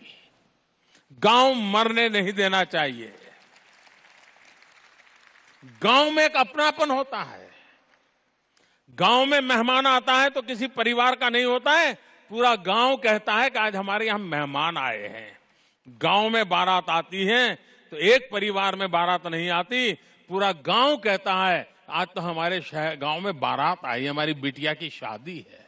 ये जो गांव की ताकत है वो भारत की जड़ों में इतना सामर्थ्य रखती है और इसलिए आत्मा गांव की, सुविधा शहर की, और उसको ध्यान में रखते हुए अर्बन मिशन को हाथ में लिया है, जो एक प्रकार से स्मार्ट सिटी प्लस योजना है और उस पर काम चल रहा है, बहुत तेजी से काम चल रहा है। वो भविष्य के रूरल इकोनॉमी के ग्रोथ सेंटर बन जाएंगे और एक बहुत बड़ा बदलाव उससे आने वाला है। एक तीसरा सवाल था शायद,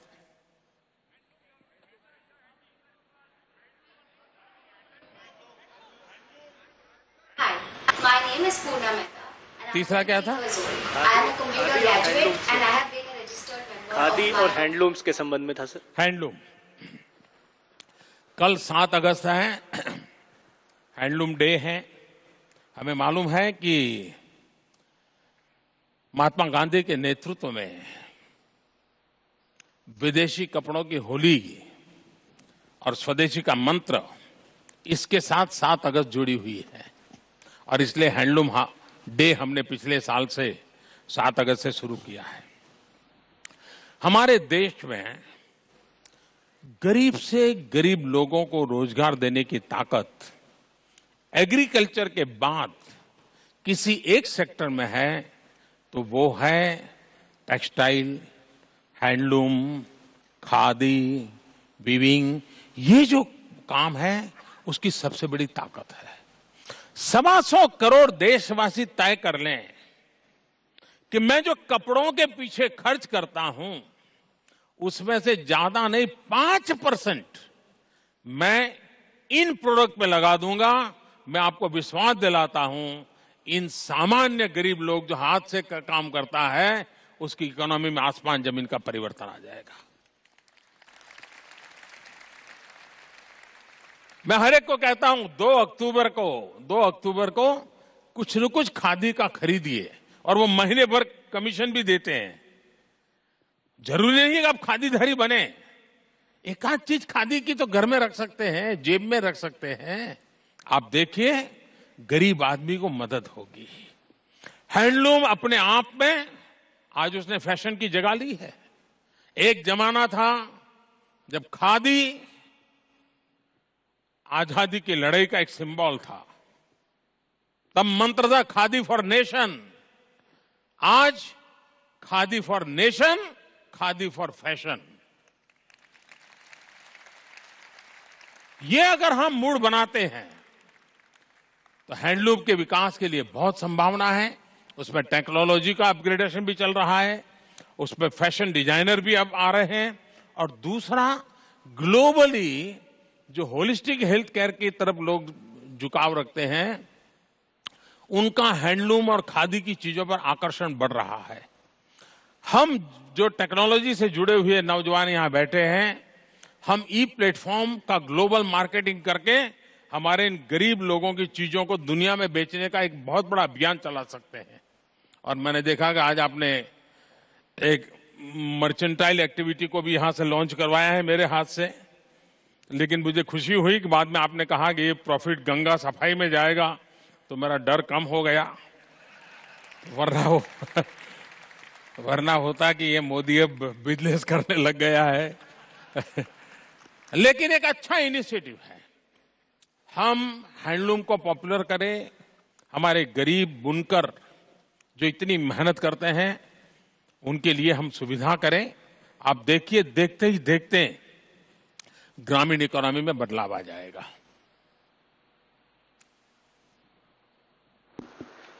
अगले तीन सवाल श्री काल मेहता जो सिलिकॉन वैली से हमारे साथ जुड़े हैं, सुवेनी कौल जो जम्मू एंड कश्मीर से हमारे साथ जुड़े हैं, और छवि यादव नोएडा से।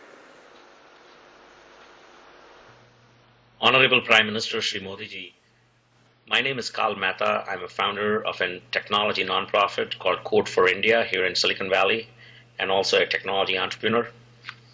I have twofold questions, but before I get to my questions, I do want to congratulate you and your team for this MyGov platform, which is a wonderful initiative and super helpful for us overseas diaspora to connect directly with you and your government.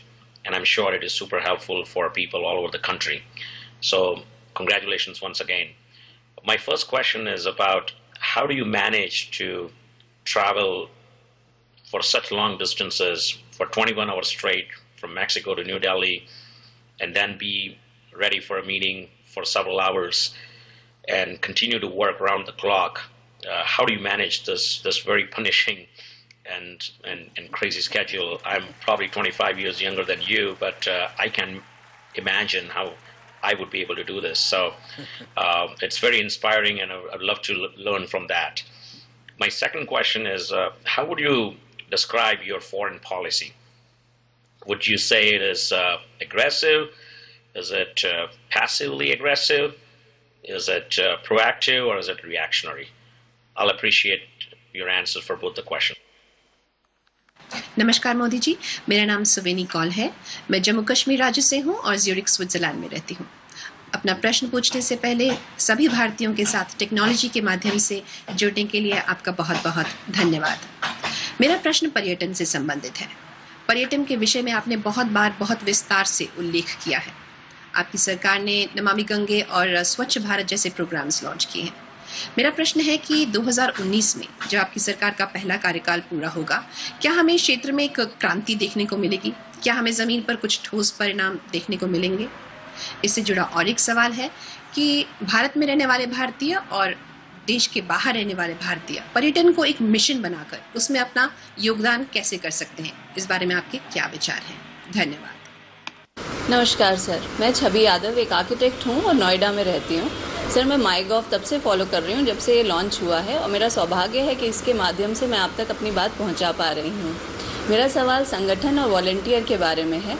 मेरे हिसाब से MyGov एक बहुत अच्छा platform है हम सब volunteers के लिए, और क्योंकि आप स्वयं एक कार्यकर्ता रहे हैं, इसलिए मैं आपसे पूछना चाहती हूँ कि आपके अनुसार एक अच्छे वॉलंटियर या कार्यकर्ता में क्या क्वालिटीज़ होनी चाहिए? कृपया अपने कार्यकर्ता वाले दिनों के कुछ अनुभव हमारे साथ शेयर करें। इसके अलावा आपने अपने ऐप में भी वॉलंटियर्स के लिए बहुत स्कोप रखा हुआ है। इस ऐप का आपको आइडिया कैसे आया, और इससे आप क्या खुद इस्तेमाल करते हैं?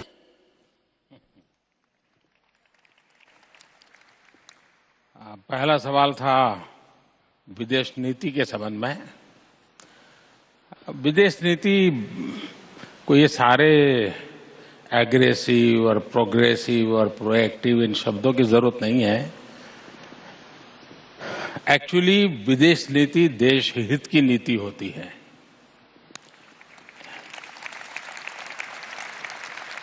इंडिया फर्स्ट, बस उसका सेंटर पॉइंट यही है, इंडिया फर्स्ट। भारत के स्ट्रेटेजिक जो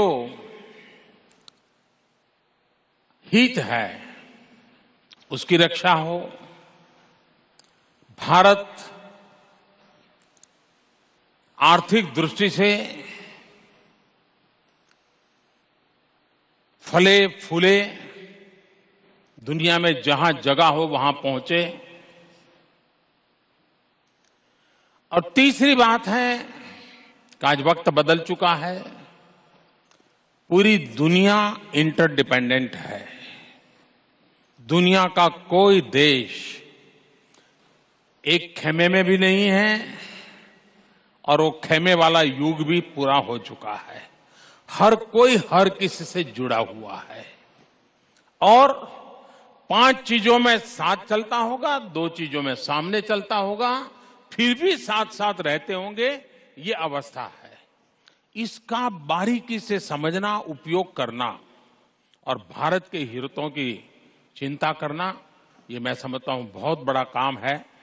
और दूसरा एक पहलू जो हमने उपयोग करना चाहिए वो है हमारा डायस्पोरा। दुनिया में बसे हुए भारतीयों की अपनी एक ताकत है, दुनिया में बसे हुए भारतीयों की एक साख है, इज्जत है उनकी। उन सरकारों ने उनके प्रति बड़ा आदर भाव है। ये हमारे शक्ति का भारत के लिए दुनिया के साथ संबंधों को जोड़ने के लिए एक बहुत बड़ी भूमिका वो अदा कर सकते हैं। इन दिनों डायस्पोरा काफी प्रोएक्टिव हुआ है, असर्टिव भी होने लगा है। मैं समझता हूं ये भारत के लिए बहुत आवश्यक है और बहुत अच्छी तरह दुनिया के अंदर आज भारत एक नई ऊर्जा के साथ, एक प्रतिष्ठा के साथ अपनी जगह बना रहा है और लोकतांत्रिक मूल्यों से जुड़े हुए देशों में भारत आज कई इनिशिएटिव ले रहा है जिसमें दुनिया हमारा साथ दे रही है। तीसरा सवाल उन्होंने मेरा व्यक्तिगत पूछा, जो विदेश में रहते हैं उनके लिए सवाल बहुत स्वाभाविक है क्योंकि वो जेट लैग से परेशान रहते हैं, तो इसलिए उन्होंने खास पूछा कि आप इतना सफर करके जाते हो और फिर ऑफिस चले जाते हो। मुझे लगता है कि ये सवाल मुझे बहुत लोग पूछते हैं और आज से नहीं पूछते हैं, मुझे कई साल से पूछते हैं कि आप थकते नहीं है क्या। 125 करोड़ देशवासी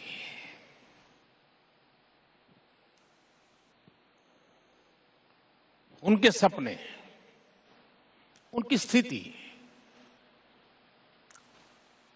मैं पूरे मन से उसे जुड़ा रहता हूं जी।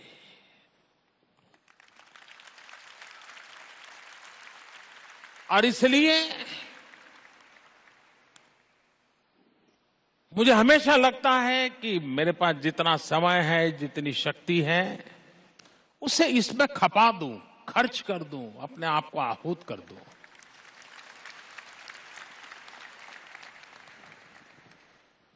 और कभी लोगों की सोच ये है कि आप में इतनी ऊर्जा है इसलिए आप इतना काम कर पाओगे। ये अरिथमेटिक गलत है। इतनी ऊर्जा है तो इतना काम कर पाओगे ऐसा नहीं है। एक बार आपको पता चल जाए कि इतना काम है, ये मेरा मिशन है, फिर ऊर्जा अपने आप आने लग जाती है। हर व्यक्ति को ईश्वर ने हर व्यक्ति को ऊर्जा दी हुई है। कोई उस ऊर्जा को कुंठित होने देता है, कोई उस ऊर्जा को तेजस्वी बनाता चलता है। हम सबके पास, आपसे मेरे पास अलग एक्स्ट्रा कुछ नहीं है। आपको ईश्वर ने जो दिया है मेरे पास उतना ही है, लेकिन मैं एक मिशन मोड में उसको खपा देने के लिए निकला हूं तो वो बढ़ती चली जा रही है और काम आती जा रही है। आप भी इसी मंत्र को लेकर के चल सकते हैं। दूसरा विषय था टूरिज्म। इन दिनों सरकार ने जो इनिशिएटिव लिए हैं उसके कारण टूरिज्म में काफी वृद्धि हुई है। 40 लाख से ज्यादा विदेश के टूरिस्ट पिछले 6 महीने में भारत आए हैं। ई वीजा के कारण और सुविधा हुई है। स्वच्छता के कारण टूरिज्म को एक स्वाभाविक हमें बाय प्रोडक्ट के रूप में फायदा हो रहा है। पहले लोग आते थे, सब कुछ देखते थे, लेकिन जाकर के पहले यार है तो बढ़िया, लेकिन थोड़ा, ये थोड़े में से बाहर आ रहे हैं हम लोग। तीसरी बात है, भारत की जो विरासत है, दुनिया को उसके लिए आकर्षित करना चाहिए। हम ये कहें कि भाई हमारे समुद्र तट से टूरिज्म आएगा, तो दुनिया में बहुत जगह पे इससे भी अच्छे समुद्र तट मिल जाएंगे। लेकिन अगर उसको ये पता चले कि भारत में 5000 साल पुरानी ये चीज है, 2000 साल पुरानी ये चीज है, 1000 साल पुरानी ये चीज है, तो उसको लगता अच्छा ऐसा है, चलो भाई ये कैसी संस्कृति थी, मानव संस्कृति, जरा देखे तो सही। दुनिया आकर्षित है। अब हैरान होंगे जी, भारत के पास भोजन, उसकी विविधताएं इतनी है कि हम प्रॉपर मार्केटिंग करें तो दुनिया को पागल कर सकते हैं। विश्व ने तो एक कोने में जो पिज्जा हट देखा, हजारों किलोमीटर दूसरे कोने पर वही पिज्जा हट होता है, वही टेस्ट होता है, कोई फर्क नहीं होता है। हमारे यहां तो तमिलनाडु के एक कोने से निकले दूसरे कोने पर जाएं तो इडली के 10 टेस्ट बदल जाते हैं। लेकिन हमारी इस ताकत को हमने कभी हमारी इन चीजों को ताकत के रूप में देखा नहीं। ये हमारी ताकत है। मैंने एक बार फैशन डिजाइनरों से चर्चा कर रहा था। मैंने कहा कभी भारत में ये जो कपड़े पहने जाते हैं, आपने कभी उसका स्टडी किया है क्या? क्या कारण है इस इलाके के लोग कपड़े ऐसे पहनते हैं, इस इलाके के लोग कपड़े ऐसे पहनते हैं? भारत में मर्यादा नाम की चीज का बहुत बड़ा वो है प्रेशर, लेकिन फिर भी कुछ समाज ऐसे हैं कि जहां महिलाओं का अपना घाघरा पैर से आधा फुट ऊपर होता है। क्या कारण है?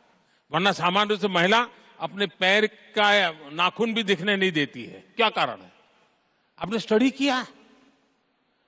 वो कहे नहीं, ऐसा नहीं स्टडी किया।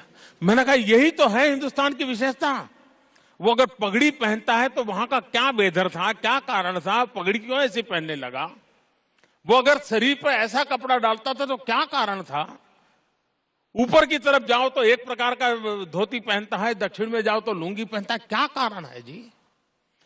दुनिया को हमारी विविधताओं से हम आकर्षित कर सकते हैं, और जितना ज्यादा हमारी विरासत से लोगों को जोड़ेंगे उतने हमारे टूरिज्म को बल मिलेगा। बाकी जो आधुनिक चीजें हैं, आज दुनिया में हमसे बहुत अच्छी चीजें देने के लिए विश्व में सब कुछ मौजूद है। जो दुनिया के पास नहीं है, जो हमारे पास है, उस पर ही हमने फोकस करना चाहिए। टूरिज्म बल सकता है। टूरिज्म स्वभाव से भी जुड़ा हुआ होता है। बाय एंड लार्ज भारत के लोग अतिथि सत्कार के स्वभाव के हैं। इसको हम जितना पनपाएंगे लाभ होगा। और मैं विदेश में रहने वाले भारतीयों से कहना चाहूंगा कि आप हिंदुस्तान में डॉलर इन्वेस्ट करें या न करें, आप हिंदुस्तान में आकर के कोई सामाजिक काम करें या न करें, एक काम हर कोई कर सकता है। विश्व में फैला हुआ भारतीय समाज एक काम आसानी से कर सकता है। वहां वो नौकरी पे जाता है, काम पे जाता है, तो उस देश के नागरिकों से उसका संबंध आता है। तय करें कि हर वर्ष 5 नॉन इंडियन फैमिली को भारत जाने के लिए समझाऊंगा, भेजूंगा, चिंता करूंगा। भारत सरकार का टूरिज्म डिपार्टमेंट से सैकड़ों गुना काम ये लोग कर सकते हैं जी। कोई मुश्किल काम नहीं है। हम टूरिज्म को बढ़ावा दे सकते हैं। तीसरा सवाल था छवि का। छवि ने पूछा कि वॉलेंटियरिज्म। देखिए, भारत में सामाजिक काम करना ये हमारे संस्कारों में, हमारी विरासत है। कोई भी संकट आया होगा तो आप देखते होंगे लोग पहुंच जाते हैं, कुछ न कुछ करते हैं। तो भारत में समाज सेवा ये कोई सिखानी नहीं पड़ती है, उसके कोई क्लास नहीं लेने पड़ते हैं, ये हमारे स्वभाव में होती है। समस्या ये है कि इन दिनों समाज सेवा के साथ मेरा क्या ये जुड़ गया है। सचमुच में आप कल्पना करिए कि बाबा साहब आम्बेडकर शिक्षा दीक्षा पाकर के इतने बड़े व्यक्ति बने। भारत में दलित होने के कारण उनको बहुत सारे अपमान सहने पड़ते थे। विदेशों में उनके लिए मान सम्मान, पद, प्रतिष्ठा, पदवी सब कुछ मौजूद था। लेकिन बाबा साहब आम्बेडकर का सेवा भाव देखिए कि वो सारी अच्छाइयों को छोड़ करके यहां अपमानित होऊंगा, भले हो जाऊंगा, लेकिन जाकर के हिंदुस्तान में ही काम करूंगा। ये है प्रेरणा। और वो आए। महात्मा गांधी बैरिस्टर थे, छोड़ छाड़ करके आ गए। सरदार वल्लभ भाई पटेल बैरिस्टर थे, बहुत कुछ कमा धमा सकते थे, पढ़ाई की, छोड़ दिया, आ गए। वीर सावरकर बैरिस्टर थे, बहुत बड़ी संभावनाएं थी, छोड़ दिया, आ गए। अंडमान की जेलों में जिंदगी गुजार दी, जवानी खपा दी, आ गए। अनगिनत ऐसे लोग हैं जिन्होंने देश के लिए कुछ न कुछ छोड़ा है। स्वयं सेवी संगठन सेवा भाव से हमारे भीतर एक स्पार्क होना चाहिए।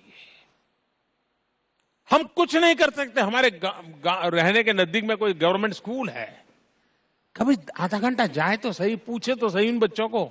धीरे धीरे आपका मन लगेगा, चलो भाई इन 10 बच्चों को मैं दम है, वो टीचर तो नहीं पढ़ाता है, मैं पढ़ाऊंगा।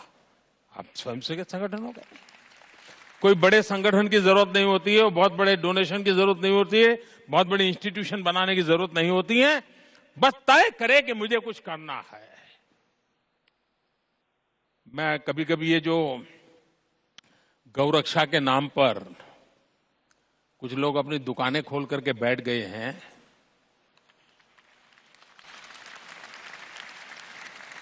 मुझे इतना गुस्सा आता है। गौ भक्त अलग है, गौ सेवक अलग है। पुराने जमाने आपने देखा होगा कि बादशाह और राजाओं की लड़ाई होती थी, तो बादशाह क्या करते थे, अपनी लड़ाई की फौज के आगे गाय रखते थे। राजा को परेशानी होती थी कि लड़ाई में अगर हम शस्त्रों का वार करेंगे तो गाय मर जाएगी, तो पाप लगेगा, और इसी उलझन में वो हार जाते थे। और वो भी बड़ी चालाकी से गाय रखते हैं। मैंने देखा है कि कुछ लोग जो पूरी रात एंटी सोशल एक्टिविटी करते हैं, कुछ लोग, लेकिन दिन में गौरक्षक का चोला पहन लेते हैं।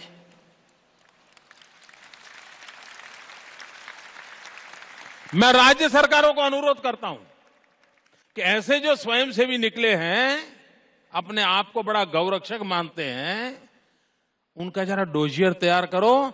70-80% ऐसे निकलेंगे जो ऐसे गोरख धंधे करते हैं जो समाज स्वीकार नहीं करता है, लेकिन अपनी उस बुराइयों को से बचने के लिए ये गौरक्षा का चोला पहन करके निकलते हैं। और सचमुच में वो गौ सेवक है, तो मैं उनसे आग्रह करता हूं, एक काम कीजिए। सबसे ज्यादा गायें कत्ल के कारण मरती नहीं है, प्लास्टिक खाने से मरती है। आपको जानकर के हैरानी होगी जी। गाय कूड़े कचरे में प्लास्टिक खा जाती है और उसका परिणाम होता है कि गाय मर जाती है। मैं जब गुजरात में था तो मैं कैटल हेल्थ कैंप लगाता था, पशुओं के हेल्थ कैंप लगाता था, बड़े बड़े कैंप लगाता था, और उसमें मैं ऐसी गायों के बीमारी को उनके ऑपरेशन करवाता था। एक बार मैं एक इस कार्यक्रम में गया, एक गाय, उसके पेट में से 2 बाल्टी से भी ज्यादा प्लास्टिक निकाला पेट में से काट करके। अब ये जो समाज सेवा करना चाहते हैं, कम से कम गाय को प्लास्टिक खाना बंद करवा दे और प्लास्टिक लोगों को फेंकना बंद करवा दे, तो भी बहुत बड़ी गौ सेवा होगी। और इसलिए स्वयं सेवी संगठन, स्वयं सेवा, ये औरों को प्रताड़ित करने के लिए नहीं होती है, औरों को दबाने के लिए नहीं होती है। एक समर्पण चाहिए, करुणा चाहिए, त्याग चाहिए, बलिदान चाहिए, तब जाकर के सेवा होती है। और इसलिए अगर हम सब कुछ न कुछ समाज के लिए करें। कभी हमने हमारे अखबार बांटने वाले को पूछा नहीं होगा कि भाई क्या करते हो, बच्चे कितने हैं, क्या पढ़, नहीं पूछा होगा। दूध देने आता है घर पे, थैली रख करके चला जाता है, कभी नहीं पूछा होगा। पोस्टमैन आता है, डाक दे जाता है, कभी पूछा नहीं होगा क्या है भाई। कभी तो अपनों के आसपास जो सामान्य जीवन जीने वाले, उनको पूछो तो सही कि भाई क्या हाल है तेरा, तेरे बच्चे की पढ़ाई क्या है। आप देखिए, सेवा करने के लिए प्रधानमंत्री के भाषण की जरूरत नहीं पड़ेगी। आपके बगल में खड़े हुए इंसान उसका जवाब ही आपको कुछ करने की प्रेरणा दे देगा। और अगर ये आपने कर लिया, मुझे विश्वास है कि आप देश की भलाई के लिए बहुत कुछ कर सकते हैं। मुझे अच्छा लगा, आज काफी समय हो गया, इसको पूरा करना चाहिए। अच्छा लगा मुझे आप सबसे मिलने का अवसर मिला। जिन लोगों को आज सम्मानित करने का मुझे अवसर मिला है, जिन्होंने योगदान किया है, जिन्होंने अचीव किया है, ऐसे सभी साथियों को मैं बधाई देता हूं। लेकिन और लोग भी जो लगातार ये पुरुषार्थ कर रहे हैं, परिश्रम कर रहे हैं, वो जोड़ रहे हैं। सरकार में सजागता इससे आती है। आज ये सबसे बड़ा एम्पावरमेंट है टेक्नोलॉजी। एक जमाना था कि कुछ लोग दिन रात हमें उपदेश देते थे, ये अच्छा बेबुरा, आपको ये करना चाहिए, वो करना चाहिए, बहुत कुछ हमें कहते थे। देशवासियों को कहते थे, नागरिकों को कहते थे, खिलाड़ियों को कहते थे, हर किसी को कहते थे। आज एक ऐसी ताकत आपके हाथ में आ गई है, आप उसको भी कहते हो भाई तुम खुद झूठ बोल रहे हो, सत्य ये है। ये ताकत छोटी नहीं है जी। प्रधानमंत्री कुछ कह दे तो एक जमाना था कि राष्ट्र के नाम संदेश दे दिया, लोगों ने सुन लिया, अच्छा लगा ठीक है, नहीं लगा ठीक है। आज प्रधानमंत्री बोलेंगे तो 3 मिनट में आ जाता है कि साहब ये तो ठीक है, लेकिन आप 10 साल पहले ये करते थे। ये ताकत है। हम तो सार्वजनिक जीवन में आलोचनाएं सह सह करके बड़े हुए हैं, और वो लोकतंत्र की विशेषता है। लेकिन बहुत लोग हैं उनको आलोचना पचती नहीं है। मैं तो उनको बुखार आ जाता, मैं हैरान हूं, क्योंकि अब तक उनको उपदेश देने का ही मौका मिला था। हम सबको आलोचनाओं को स्वीकार करना, आलोचनाओं को समझना, और मैं मानता हूं ये टेक्नोलॉजी का प्लेटफॉर्म हमें संस्कारित करता है, हमें शिक्षित करता है। हम अपनी बुराइयों को किसी के माध्यम से आसानी से जान सकते हैं, वरना अगल बगल के मित्र भी संकोच करते हैं, या कहूं कि नहीं कहूं, कहूं कि नहीं कहूं, बुरा लगता था। आज तो वो दे देता है, साहब मोदी जी बाकी ठीक है, लेकिन आपके जवाब बहुत लंबे थे, तो लिख देगा वो। उसको कोई संकोच नहीं है जी। वो ये भी कह देगा कि मोदी जी आपने ये कहा, लेकिन ये ठीक नहीं, इसके बजाय अच्छी बात है। यही एम्पावरमेंट है। माय गॉव के द्वारा सरकार को जन भागीदारी से चलाने का इरादा है। लाखों लोग जुड़े हैं, करोड़ों लोग जुड़े, ये अपेक्षा है और आप सबके प्रयासों से ये होगा। बहुत बहुत धन्यवाद। कोटि कोटि धन्यवाद माननीय प्रधानमंत्री जी। मन की बात करने वाले जन से मन की बात सुनते भी हैं।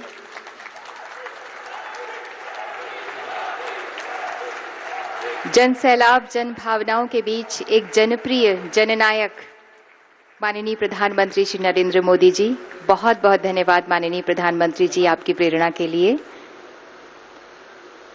आपने देशवासियों को एक निश्चिंतता की सौगात दी है, एक गर्व, एक विश्वास दिया है कि हाँ विकास हो रहा है, हाँ भविष्य भारत का है। ये गर्व दिया है कि हाँ भागीदारी है इस विकास में जन जन की, हम सबकी। भारत विकास के सुंदर चित्र में माननीय प्रधानमंत्री जी जनमन के रंग भी बिखेरना चाहते हैं। मैं आप सभी से निवेदन करूंगी कि कृपया माननीय प्रधानमंत्री जी के प्रस्थान करने तक कृपया